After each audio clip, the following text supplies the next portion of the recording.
ये कहानी है शमा और प्रिया की, जो कि बहुत ही पक्की सहेली थी।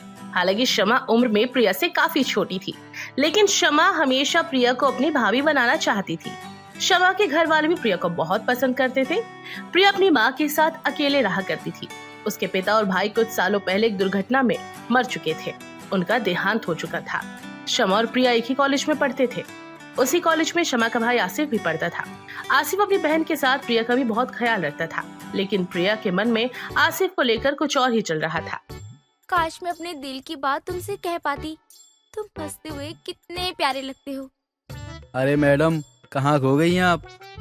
नहीं, बस ऐसे ही कुछ सोच रही थी। मुझे सब पता है आप क्या सोच रही हो प्रिया जी।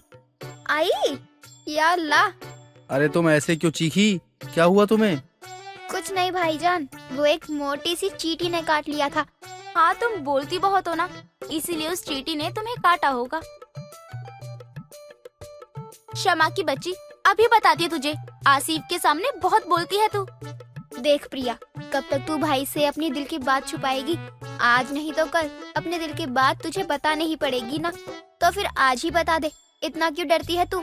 ज्यादा से ज्यादा क्या होगा? भाईजान या तो मना कर देंगे या फिर हाँ कर देंगे। अरे यार शमा, इसी बात का तो डर है। अगर आसिफ ने मना कर दिया तो? तू तो जानती है ना कि मैं आसिफ से बचपन से प्यार करती हूँ, लेकिन ये जरूरी नहीं है ना कि वो भी मुझसे प्यार करता हो। देख प्रिया, अगर आज तूने उनसे अपने दिल की बात नहीं की तो ऐसा ना हो बहुत देर हो जाए। तुझे कल ही भाईजान से अपने दिल की बात कहनी होगी, ठीक है? अच्छा चल ठीक है, मैं कोशिश करूँगी। प्रिया अगले दिन आसिफ से अपने दिल की बात कहने की ठान लेती है, लेकिन उसके सामने आते ही वो घबराकर वहाँ से भाग जाती है। ये सब देखकर आसिफ को कुछ समझ नहीं आता। ऐसी प्रिया हर रोज आसिफ से अपने दिल की बात कहने की कोशिश करती, लेकिन कुछ कह नहीं पाती। क्या बात है प्रिया, कुछ दिन से नोटिस कर रहा हूँ तुम कुछ कहना चाहती हो लेकिन कह नहीं पाती हो। मैं तुम्हारी मदद करूँगा। अगर तुम्हें कोई परेशानी या दिक्कत है तो मुझे बताओ। वो नहीं, ऐसी कोई बात नहीं है। वो तो मैं बस ये कहना चाहती थी कि मुझे तुमसे।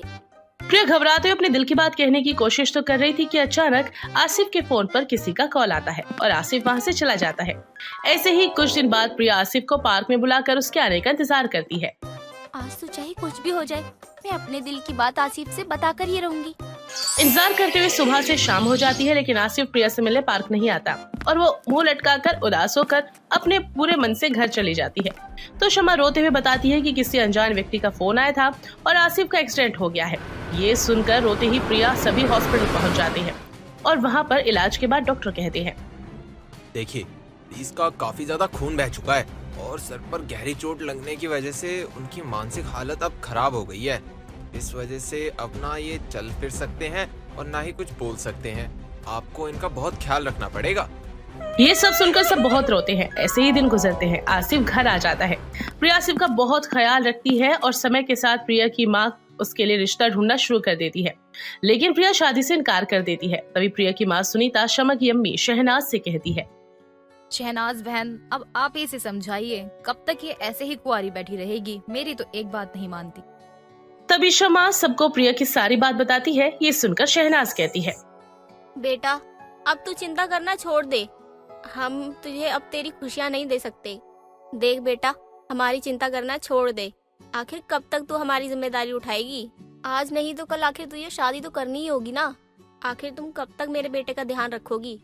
कल को ससुराल जाओगी अपने, तो मेरे बेटे का ध्यान कैसे रखोगी? तुम किसी और के घर की अमानत हो बेटा। शादी कर लो किसी और से। अगर ऐसी बात है ना, तो मैं अभी और आज ही आसिफ से शादी करने को तैयार हूँ और इसी में मेरी खुशी है, वरना मैं पूरी जिंदगी कुंवारी रहने को तैयार हूँ। सब उसे बहुत समझाते हैं, लेकिन प्रिया किसी की बात नहीं सुनती। ये सब देखकर आसिफ और प्रिया की शादी सभी करा देते हैं। प्रिया अपनी सास और ननद का बहुत ख्याल रखती थी और प्रिया आसिफ की समय पर दवाइयाँ देना, ऐसे सारे काम किया करती। मैं बहुत लकी हूँ कि आप मेरी भाभी बन गई। आप वर्ल्ड की बेस्ट भाभी हो। इतना सब होने के बाद भी आपने भाईजान से शादी कर ली। मैं भी बहुत अच्छी हूँ कि मुझे इतनी अच्छी ननद और इतना प्यार करने वाली सास मिली। मैं इस घर में आप सबके साथ बहुत खुश हूँ। प्रिया जब भी बाहर सामान लेने जाती तो गली मोहल्ले की औरतें उसके पति को लेकर उसे ताने मारती। अरे देखो तो जरा कैसी पागल लड़की है, उस लंगड़े में उसे क्या पसंद आ गया, और ऊपर से वो तो पागल भी है। और ये इतनी सुंदर है, इतनी खूबसूरत है, इसको तो कोई भी मिल जाता, पर इसको उसमें क्या दिखाई दिया। अरे इस पूरी दुनिया में उसे शहनाज का बेटा ही मिला था। आंटी जी, मैं बहरी नहीं हूँ, मुझे आपकी सारी बातें सुनाई दे रही हैं और समझ भी आ रही हैं क्या आप कहना चाहती हो और क्या नहीं। और हाँ, मेरा पति लंगड़ा हो या पागल हो, आपको इस बात से क्या दिक्कत है? आप उसका ख्याल रख रही हो या उसकी देख रेख कर रही हो जो आपको इतनी खुजली हो रही है? अरे दैया, जुबान तो देखो कितनी चला रही है ये। हाँ बहन, ऐसा ही होता है। अगर कोई मर्द पागल हो ना और उसको पागल बोल दो तो उसके घर वालों को ना बहुत ज्यादा बुरा लगता है। अरे जैसे कि इन मैडम को लग गई बुरी बात। सुधा, एक बात बता, अगर पागल को पागल नहीं कहेंगे तो क्या कहेंगे? प्रिया इतना कहकर गुस्से में वहाँ से चली जाती है। ऐसे ही दिन गुजरते हैं और ठंड भी शुरू हो जाती है। सारी सेविंग कुछ हद तक अब खर्च हो रही थी, जिससे घर चलाना मुश्किल हो चुका था। इसलिए अब दोनों ननंद भाभी मिलकर कुछ सोचती हैं। भाभी, क्यों ना मैं कोई जॉब देख लूं जिससे हमारा घर खर्च पूरा हो जाए और थोड़ा बहुत बच भी जाए, और आप घर रहकर अम्मी और भाईजान का ध्यान रखना। हाँ ये ठीक है, लेकिन मेरे पास एक और तरकीब है। तुम जॉब कर लो और मेरी एमए होने तक मैं यहीं घर के बाहर मोमोज का ठेला लगाकर मोमोज बेच लिया करूँगी। ऐसे ही तुम्हारी शादी के लिए कुछ पैसे तो जुड़ ही जाएंगे और तब तक मेरी एमए भी पूरी हो जाएगी। फिर मैं घर बैठे ऑनलाइन कुछ भी वर्क कर सकती हूँ। भाभी, आप सबके लिए कितना सोचती हो। अरे चल पगली। ऐसे हर रोज शमा जॉब पर जाती और प्रिया आसिफ की देखभाल करती और मोमोज बेचने का काम शुरू करती। ऐसे ही कुछ दिनों में धीरे धीरे शमा के ठेले पर लोगों की भीड़ लग जाती है और उसकी अच्छी खासी कमाई होने लगती है। अरे ला, जरा हमें भी खिला दे एक प्लेट मोमोज। देखे तो कैसा बनाया तूने। हाँ क्यों नहीं, लो आप भी खाओ मेरे यहाँ के टेस्टी मोमोज। सीता और गीता दोनों मोमोज खाती है और उन्हें मोमोज बहुत पसंद आते हैं, लेकिन जानबूझकर वो प्रिया के सामने कहती है, ठीक है, इतने में कोई खास नहीं है। आखिर क्या फायदा इतने पढ़े लिखे होने का, मोमोज का ठेला ही खोलना है तेरे को तो। अरे हाँ, मैं तो भूल ही गई थी, तूने तो अपने पागल पति के लिए ये सब कुछ किया होगा ताकि घर और पागल पति को देख सके तू। अरे हाँ, सही कहा तूने। ला चल, एक प्लेट दे ही दे, और वैसे भी अच्छी खासी बिक्री हो जाएगी आज तेरी, और वो हम ही कर देंगे। बहुत ज्यादा ही जुबान चलती है इन दोनों की, इन्हें तो मैं अभी बताती हूँ। प्रिया दोनों को मजा चखाने के लिए उनके लिए स्पेशल लाल मिर्च मोमोज बनाकर उन्हें खाने को देती है, जिसके बाद दोनों मोमोज खाती और दोनों के कानों से धुआं निकलने लगता है। ये देखकर प्रिया बहुत हंसती है।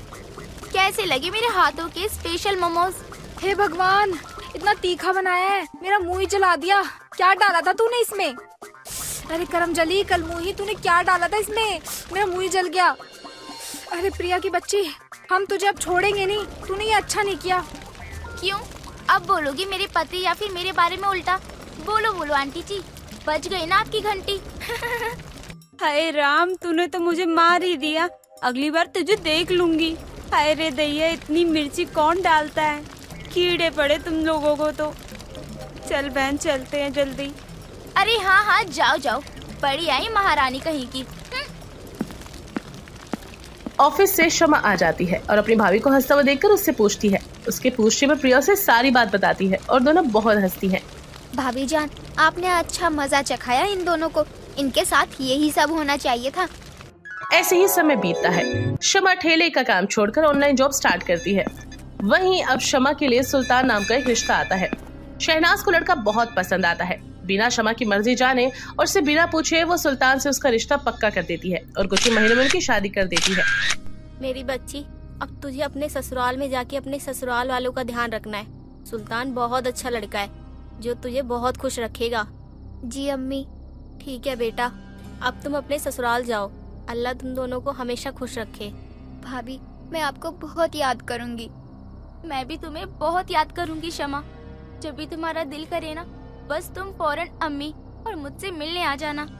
रोते हुए सभी शमा को रुखसत करते हैं। ऐसे ही समय गुजरता है। प्रिया अपने पति आसिफ की खूब सेवा करती है, जिससे उसकी सेहत में काफी सुधार आता है। आसिफ चलने फिरने बोलने समझने लगता है। मैडम जी, ये सब आपकी मेहनत का नतीजा है। आपने अपनी पति की दिल से खूब सेवा करी है, जिसकी वजह से ये जल्दी से जल्दी रिकवर हो गए हैं। और अब बस आपको ये कुछ दवाइयां हैं जो समय पर देनी है, बाकी धीरे धीरे ये और अच्छे हो जाएंगे। ठीक है, बहुत बहुत शुक्रिया डॉक्टर साहब आपका। ऐसे ही जब प्रिया आसिफ को घर ले जाती है तो आसिफ अपने और प्रिया की शादी के बारे में अपनी अम्मी से पूछता है और आखिरकार उसकी मम्मी शुरू से उसे सारी बातें बताती है, जिसे सुनने के बाद आसिफ रोते हुए प्रिया के पास आता है और उसे गले लगा लेता है। मुझे अम्मी ने सब कुछ बता दिया है, कैसे तुमने उस समय मेरा ख्याल रखा जब मैं खुद अपने होश में भी नहीं था, कैसे तुमने मेरे साथ इतने साल गुजारे, ये सिर्फ तुम जानती हो। देखिए, आप ये सब मत कहो। मैंने आपके साथ जितने भी साल गुजारे हैं ना, वो हर एक दिन मेरे लिए बहुत अच्छे थे। उस दिन मैं आपके इंतजार में वहीं बैठी रही, लेकिन जब शाम होने पर वापस घर लौटी तो देखा शमा बहुत रो रही है और पता चला कि आपका एक्सीडेंट हो गया है। मैं जानता था कि तुम मुझसे प्यार करती हो, इसलिए उस दिन मैं आसिफ प्रिया को सारी बात बताता है कि उस दिन वो भी अपने दिल की बात कहना चाहता था, लेकिन उस दिन ज्वेलर्स की शॉप से प्रिया के लिए सोने की अंगूठी खरीदते ही जैसे ही वो बाहर निकलता है। मैं जानता हूँ प्रिया, तुम मुझसे बहुत प्यार करती हो, लेकिन मैं भी तुमसे बहुत प्यार करने लगा हूँ और आज मैं ये प्यारी सी अंगूठी तुम्हें पहनाकर अपने दिल की बात कह दूंगा तुमसे। तभी उसकी नजर सामने रोड पर गुलदस्ते बेचने वाले पर पड़ती है। अरे वाह, प्रिया को फूल बहुत पसंद है। ऐसा करता हूँ, उसके लिए ये गुलाब का गुलदस्ता ले लेता हूँ।